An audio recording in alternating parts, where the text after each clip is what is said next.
What's happening, people? Welcome back to the Brothers Geek Out channel. It's G-Man out here in Singapore, and this is my quick spoiler review of Thor Love and Thunder. I just watched it. Me and Kibbs will do a complete breakdown on the podcast. Maybe with the missus, we'll do a life lessons from Thor Love and Thunder. But this is my quick thoughts and review on it. Spoiler alert again, if you haven't seen it, then don't watch this video. Come back to it later. But for me, it was a comedy movie about loss and love. Now, Thor, first of all, is one of the most comedic characters in the MCU, and he's changed that since Thor Ragnarok, really. But also, he's lost so much. My missus gave me a perspective, like maybe he's covering all that grieving that he's doing, all the loss and everything he's going through, and pushing everyone away. Because in this movie, it expresses that he pushes everyone away because he's scared of losing, and he keeps losing. From Thor 1, he lost Loki, his brother. 2, he lost his mother. Ragnarok, his father. Infinity War, Loki, again, his brother. Heimdall, his family, Asgard, all gone, right? So he's had so much loss. Maybe he's covering it up with all this humor.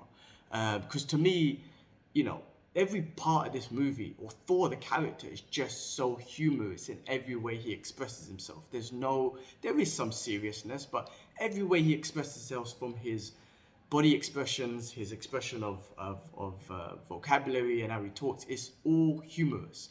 So he's almost like, I don't want to say the clown or anything, but he's like a brute bimbo. Bimbo might not be the right word, but just everything's got humor to it. His whole perception of him has humor to it. And maybe, I don't know if the directors and whatnot are going with that with this character, but I think it's a good point. Maybe he is covering all that loss in humor, and that's why he is the way he is. Listen, the movie is fun as hell from beginning to end. Very, very colorful, from expression of all the characters and comedic values, but also the visuals on the screen. My favorite character was Gore, the God Butcher. Christian Bale done an amazing job. He was one of the best villains in MCU, I think. Especially one of the standalone single movie villains, not like Loki or Thanos, who had 10 movies or whatever for you to get to know and love. But like a Killmonger, a villain with a real purpose, with a real, almost like a real reason to be a villain. But maybe in their mind, they don't think they're villains. Again, spoiler alert, but Gore, the good God Butcher, became the God Slayer, or the Butcher, because of lost his daughter, right? And the gods failed him. And he did what any father would do, in some sense, from a revenge perspective and whatnot. Listen, I don't know, I don't have kids, but I always think, or would think, that when you have kids, you learn a new level of love, right? You love your mother, your brother, your family, dad, whatnot. You love your wife, but when you have your kids, that's a new level of love that that I haven't experienced yet, but I see fathers and mothers and whatnot with their child. It's just a different level. So if something was to happen to that child, God forbid, your revenge, your anger, your grieving will go to another level, right? That's what I think. And he just did what a father did. His daughter died, the gods failed him, so he wanted revenge. And he just had a great motive. But end of the day, he was a father. He wasn't a bad guy. Well, can you say he was a bad guy? Yes, because he took a radical approach. But really, man, he's not really a bad guy. He just wanted, he believed in these gods and they let him down. His daughter died, and when you see the movie, you'll see that they will laughed at him. The gods that he worshipped freaking laughed at him and whatnot. So he became what he became because of the failure of gods and because of the love of his daughter. But it's the same thing with this movie. There was so much loss. He lost his daughter. Thor loses more. Again, spoiler alert. Jane Foster, Thor, she was awesome as well, by the way.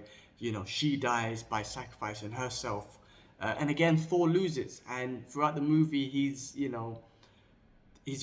expressing to the Guardians of the Galaxy, and throughout the whole movie, he just pushes away love because he doesn't want to be hurt anymore. But by the end of the movie, he realizes that, love, he needed the love. Love is important. And for him to express and find love again through Jane Foster and Thor, it inspired Gore to find love as well. At the end of the movie, Gore is going to make a wish with the Eternal, which was pretty awesome that it introduced that character. And again, Gore seeing Thor being inspired again by love, even though he was losing Jane Foster at the moment, but he really kind of captivated the love that he got from Jane, rather than focusing on the loss, another loss that he's going through. It inspired Gore to, make the wish back to get his daughter. And then Thor looked after, is destined to look after Gore's daughter and fall in love with her as a daughter and stuff like that. So again, it's about loss and love. And I think the messaging, overall is love is definitely a more powerful feeling than loss, if you can love something, if you love somebody, it could definitely get you through hard times. It could definitely make you feel at peace with, what you're going through and whatnot. So definitely, that's what I thought the movie was at. But to me, overall, it's a comedy movie. Like I say, it was so much humor within the whole movie. So it keeps you so entertained. The action, the colors. Again, Gore, like when they fought him on the Shadow Realm or island or planet or whatever, just the colors were wicked, from the black and white to the colors was freaking amazing. They done that really good. Me and kids will spoil the hell out of it more, but I just wanted to give you that initial thoughts on it. I think there's a lot more to talk about it from a love and loss perspective of a movie, and also how to deal with love and grievance. We saw it in Doctor Strange, how Wanda dealt with loss, right, of her children. She went crazy and she turned to the Darkhold. And in this, similar, Gore turned to, I forgot the name of the sword, but that same sword corrupted him, but he done it out of love and grievance over his daughter. So similar sort of things. But Thor, considering how much he's lost, he has not turned to any dark entities, but I feel the humor is something that he's turned to, which has, like I said, humorized his character, but I think he's covering up, covering up all the loss, because he's gone through the most loss, and he has not turned to any dark entities to get that loss back. But I think this movie showed at the end that he is managing to remember the good times, right? What's his name? Star-Lord gives him a quote saying it's better to feel shitty about losing someone rather than not having to love that person at all. And I think that's what he's going away with, in the sense of, at least I had that love with that person, I'm going to keep that in me, rather than not having that love for that person or not keeping that in me and they're gone. So, it's a great, it was one of the best, it's one of the best movies. I do think that it was, the seriousness of the movie was all on Gore the Butcher. Outside of him, it was comedic, right? It was a comedy movie. That's from my perspective. But the overall love and loss side of it was where I took away a lot. It's very emotional from that perspective.